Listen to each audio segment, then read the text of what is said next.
film already had very positive feedback from the audience and critics. Why do you think? Why is it? I think it's first of all because it's of course the story and what it tells, the layers, but also the way it is told. Because in the end, you can have a beautiful story if you tell it in a horrible way, then you're going to end up with a miserable film. And I think that's a quality of Tom as well, to be able to tell a beautiful story, but tell it in such a way that it really affects the audience in the most profound way possible. And that's, of course, his talent as a director that he's proven over and over again, and that he proves again. So we as artists, we can only be very happy and proud of the fact that we are part of that, part of this project. Amber, you're an active member of LGBT community. Is that why you were attracted to this role? I think it's tempting to describe this film in that context, and also my involvement. It would be so easy and to just but it would be limiting. It would be untrue because really the story is much broader than that. It does not simply speak to the LGBT community or the trans community. It doesn't. It's not necessarily about that. It's about something broader. It's about the human experience. It's about the human spirit and the strength of the human spirit. It's about identity and acceptance and love. And then it happens to be told, and thankfully, in my opinion, in this context, which allows us to start asking or to continue to ask these questions and to push how we articulate certain concepts we might have taken for granted, like gender or sex. It allows us to push the boundaries on how we define love and what the limits of the limits of that vocabulary might be. What are the limits of how we define these concepts?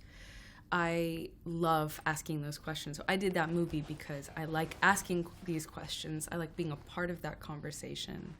And the fact that I am a proud member of the LGBT community does not, it only adds to my pride in being associated with this film. Mаттhias, this is not the first time you're playing such a reliable, balanced guy. How much like your character are you yourself? And what is I've been playing a lot of unbalanced characters before, so I was like, I need to rebalance that because otherwise I'm just gonna. So what was the questions? Why? How much like your character are you? Well, I don't know. I think we're many things at the same time. So and that's what makes a human being so interesting. But it's true that these characters they inspire me because maybe to some extent I can identify myself with them, but at the same time maybe there's also a desire from within myself to be more like them. So I think there's it works in many directions.